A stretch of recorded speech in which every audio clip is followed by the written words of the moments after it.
Will the Avalanche play more games in 2026? This is your Denver Sports Daily for June 27th. The biggest stories, the latest news. It's Denver Sports Daily. Big news coming out yesterday that the NHL could be announcing a new collective bargaining agreement, aka a CBA, today that would affect the Avalanche and the rest of the NHL in a huge way. Now, the CBA would introduce an extended season and a limit on the maximum amount of years on contracts given out to players. Now, the proposal suggests taking 2 games away from the preseason and adding them to the regular season. It's crazy. You don't see changes like this much, at least in the NHL and NBA. You don't really see games being added. There's been talks about games being taken away, at least in the NBA standpoint, and comparing NBA and NHL because they both play the same amount of games, 82. And now they're saying, no, we need more games in the regular season, adding 2 games, letting each team play 84 totally, 84 games. Kind of crazy. Now, this wouldn't take effect until 2026 and 27, that season, the 26-27 season. But still, wild to think that that may get announced today.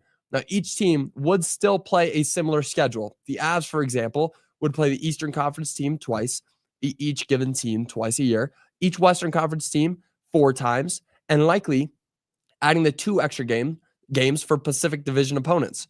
So letting them play their interdivision rivals more times than the Western Conference or the rest of the Western Conference and then the rest of the Eastern Conference. It's an interesting thought, and I'm all here for it. I mean, I'm definitely for more games rather than less. Again, there's been talks with a lot of different, sports all around the league. Is reducing the seasons, keeping injuries on, limited. But adding more games isn't something you hear very often. That is another thing, though. Injuries.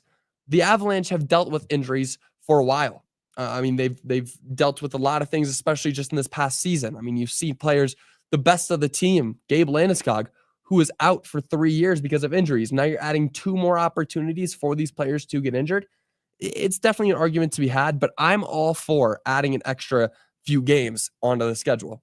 The agreement also sets a limit on the maximum number of years given to a player on a new contract, limiting it to 7 years. You can only give up to 7 years on any new contract. Now, another small change in the contract, and this is a fun one, is the removal of dress codes on game days.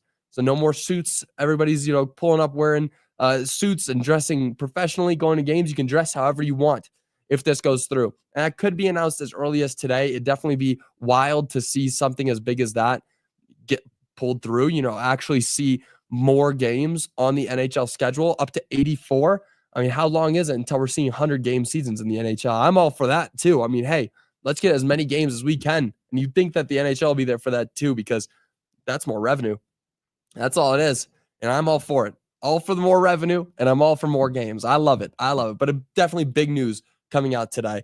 Now, moving on, the Rockies just promoted another Monfort. Words I don't think anybody ever wants to hear.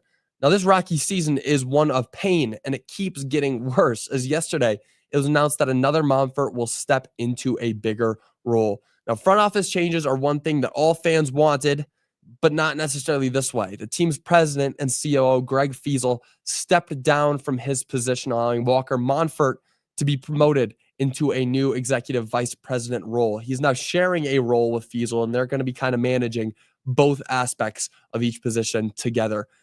Now, front office changes like this aren't going to get it done. They just aren't. There needs to be bigger things done, especially with Dick Monfort. How many more times can anybody say it?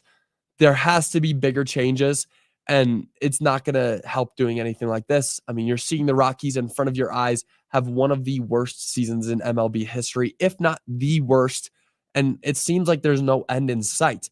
The Rockies right now are 18-63, a worse record than the 2024 White Sox at this point in the season, who finished with the most losses in the 162-game era. They ended up with 120-plus losses. And the Rockies are looking to be worse. I mean, there was a moment where earlier in the season, before they hit their 10-win mark, that I was very adamant that the Rockies could lose 140 games this season. I mean, even saying those words, even being able to talk, just not as a joke, that realistically this team could lose 140 games. Those are real conversations that I was having with you guys at the beginning of this season. And we're making little front office changes to sell the team. At this point, it gets no worse than where you are right now. There's never been worse than where the Rockies are right now, at least in the 162 game era. And these are the changes that they're making. It's disappointing to see them not take it seriously at all. I mean, you've lost 63 games before you've won your 20th. And we're making small front office changes like this, allowing another Monfort to step into a front office role, a bigger one, an executive vice president. It's just sad to see how bad this team has been managing everything around it. Now, moving on, despite not having a draft pick, the Nuggets still picked up a player with some real potential. The Nuggets' original draft pick, if you remember, was sent to the Orlando Magic as part of the Aaron Gordon trade. Worth it, first of all. Don't want to hear anything about, oh, there were some good guys in this draft. Don't care. Aaron Gordon's better. Best player that the Nuggets have ever traded for.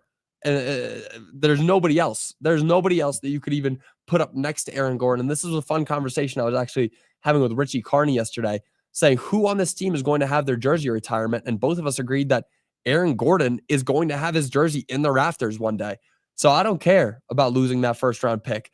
And there were some rumors that the Nuggets would trade into the draft, but ultimately they did not. Josh Kroenke was hinting that, maybe they would go into the draft, but, it didn't work out that way. But despite all that, the Nuggets still went and got a solid player. The Nuggets signed Tamar Bates, a 6'5" guard out of Missouri. He was signed to a two-way deal, meaning that he'll play some games in the NBA, but most of his time will be in the G League, working out there, getting some reps in on a lower level, right below the NBA. Get there, see what you can do, see where you can grow, and then come into the NBA in a couple seasons and really produce. Now, Bates averaged in his senior season 13.3 points per game, 2.6 rebounds per game, and 1 assist per game. And that was in his senior season. He is a guard, so you want to see a few more assists, especially in college. But Bates, if you remember, most notably known for leading the Missouri Tigers to a win over the number 1 seeded Kansas Jayhawks just in this most recent March Madness. He recorded 29 points and 5 steals in a win-or-go-home game in March Madness. After that win, he was named SEC Player of the Week and March Madness National Player of the Week. And that's just exactly what you want from a guy that you are spending money for. You were saying, hey, this guy might have some real potential. Yeah, he's got potential because he's clutch. He goes into these moments where it's win or go home. You are going up against the best team ranked in that conference, in the Kansas Jayhawks, and you go out there and you put up the performance of your life. That's the kind of guy I want on my team. Now, with the signing, the Nuggets now need to decide who won't make the roster next year between Trey Alexander, PJ Hall, and Spencer Jones. And if I had to throw my hat in the ring, I'd say Spencer Jones is probably not going to make the roster. You will see most likely Trey Alexander and PJ Hall stay on the Nuggets, and Spencer Jones might not be here next season. But a big signing, hopefully he can produce at the same kind of level he did in college and come in and grow into a solid backup guard role, because that's one of the things that the Nuggets need most, especially with the loss of Russell Westbrook this offseason. Now, that'll do it for your Denver Sports Daily. I'll be back with you guys again on Monday. Big stuff happening over the weekend. We are almost in July, and you know what July means to me? It means Broncos training camp. I mean, we're almost there, guys. It's right around the corner. Broncos training camp is a few steps away. We're like a month away from the first Broncos training camp practice. I can't wait. I'm so ecstatic about this Broncos season. I can't come soon enough. But that'll do it for your Denver Sports Daily. I'll see you all on Monday. Until then, y'all have a great rest of your day and a great weekend. Bye, y'all.